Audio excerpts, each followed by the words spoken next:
Just like the guy who gave back the money but was running around with somebody who wasn't his wife.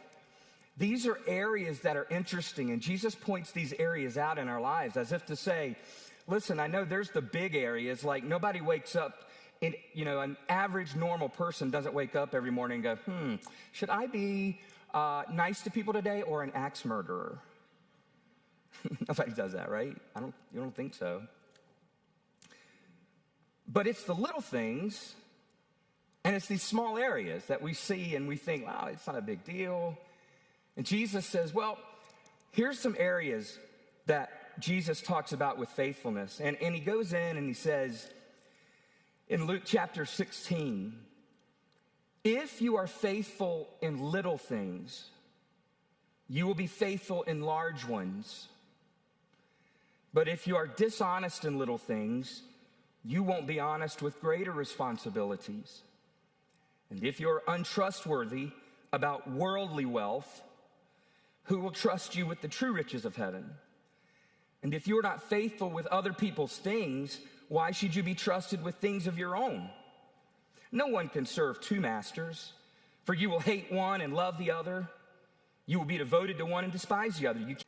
And as a servant of Jesus to the people, and they're just listening to him, they're standing around Jesus listening. And he's teaching them about faithfulness to serve God. He tells this story, and the Pharisees and scribes were complaining because they saw this. They saw it. This man welcomes sinners and eats with them. How dare he share a meal with tax collectors and me? But you might have to listen if you're going to hang in here. And the Pharisees they're listening to Jesus say all these things, and they're just visibly upset because they don't like what Jesus is saying. He told them, people, human beings, but God doesn't really value that like you do. He says, let's turn it upside down and you'll see what God values, what God actually thinks is important. And so he talks to them about that. He tells the story of a manager, this manager who was in scripture and he was in trouble. His boss came to him and said, hey, you need to give an account of how you've been managing my estate because people are telling me you're wasting it. And so the manager, having to give an account, says, what am I going to do? The boss is coming to, he's coming to look at the books, and I haven't really been all that great. I know what I'll do. I'll go and I'll find the creditors, and I'll share this with you. When I used to travel and sing with Liberty University, and we would go to their church and we worship and lead in ministry and do a service. And one of my friends who was part of the group, his shirts were always crumpled, not ironed. I mean, just horrible, right? So my mom taught me how to iron.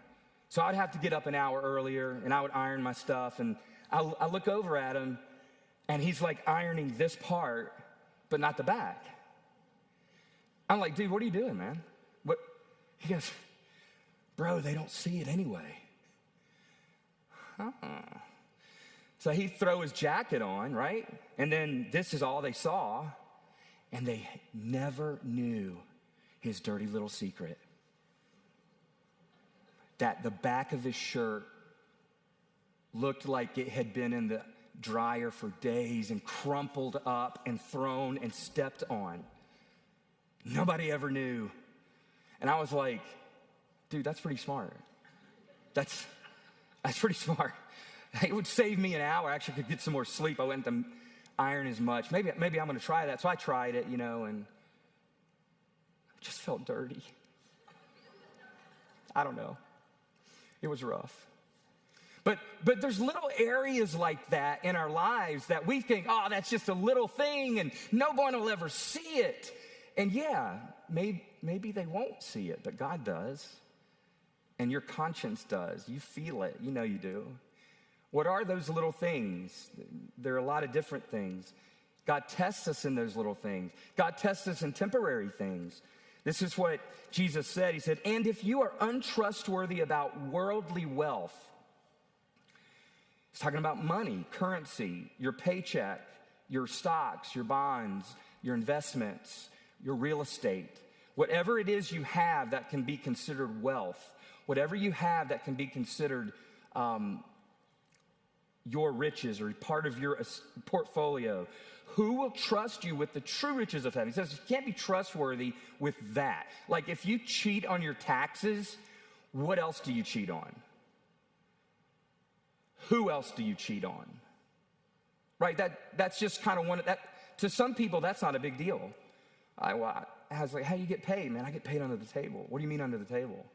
Well, cash, man. Oh, so you don't have to take any. Yeah. Nobody will know. Okay. Maybe they won't. Maybe they will. Who knows? To some people, those are little things. To some people, they justify it because they think the government takes too much.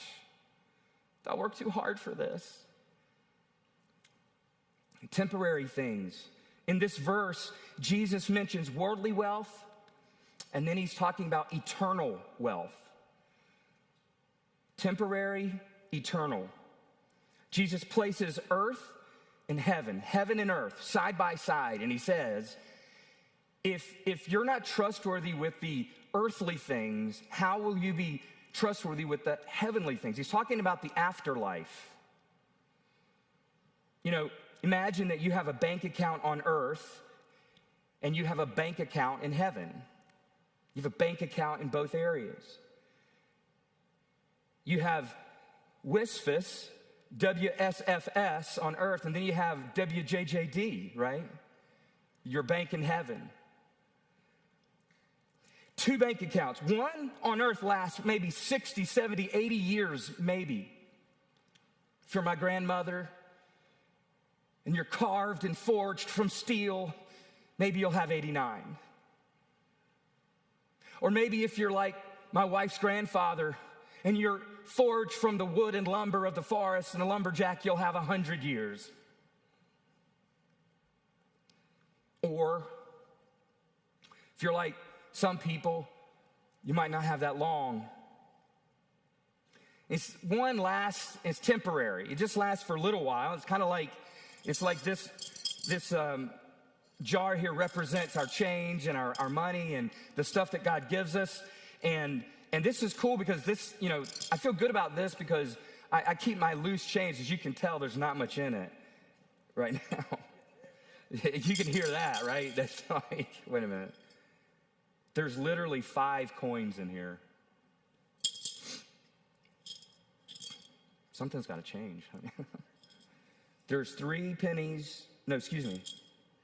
Yeah, 3 pennies and 2 dimes. So anyways, this represents our bank account. This represents our job, our work, our paycheck. And it's good because it's something we can see. We can put our hands on it. We need this. No doubt. You've got to have this to survive, right? And then on the other side is eternity. Forever, right? It's a long time, but you can't see it, right? Because we're not there yet. We're still on earth. We're not in heaven yet. So it's hard to see. And Jesus says, look, both of these things are real. Just because you can't see it doesn't mean there isn't something there. And he says, the reality is most people spend more time. You believe there's life after death. If you believe Jesus rose from the dead and that he will raise us and we will live forever. It's a long time. It's hard to think about that process forever. But Jesus is saying there are temporary things. This is a temporary thing here. And he says if you're trustworthy here, then that plays over and you will be trustworthy here. If you're untrustworthy with this, you don't manage it well, or you're dishonest with it, or you run over people just to get it, or you leave a trail of bodies in your past, all on a pursuit of wealth, he says then this over here isn't going to be good either. Because this stuff, Jesus says, it's not that important. It's just money. Yes, you need it to survive, but do you see how Jesus is looking at it? He's looking at it and saying, it's temporary. God doesn't measure time the way you and I do. And so, I can look at my life and go, man, I've got 30 or 40 more years left. I don't know. Maybe I do, maybe I don't. But I sure know that on the other side of life, there's a long... Most people will. The third test God gives us, he tests us with other people's things. Oh boy. This is a toughie. Because, and I feel convicted myself. I think this is what Jesus said. He said, if you are not faithful with other people's things, why should you be trusted with things of your own? And if you have not been faithful